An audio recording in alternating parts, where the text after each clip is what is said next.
the sky a sound like the rushing of a mighty wind, and it filled all the house where they were sitting.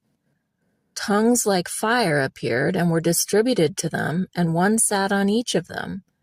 They were all filled with the Holy Spirit and began to speak with other languages, as the Spirit gave them the ability to speak. Now there were dwelling in Jerusalem Jews, devout men from every nation under the sky. When this sound was heard, the multitude came together and were bewildered, because every one heard them speaking in his own language. They were all amazed and marveled, saying to one another, "Behold, aren't all these who speak Galileans? How do we hear everyone in our own native language?"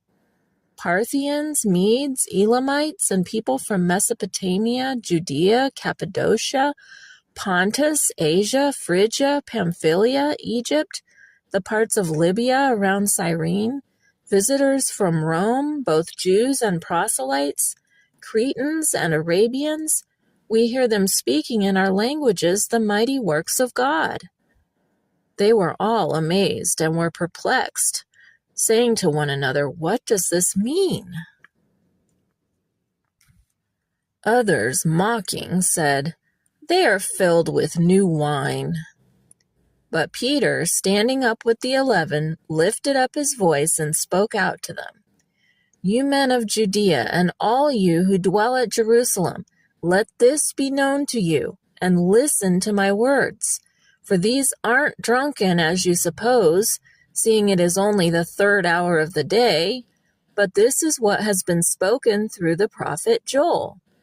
It will be in the last days, says God, that I will pour out my Spirit on all flesh. Your sons and your daughters will prophesy.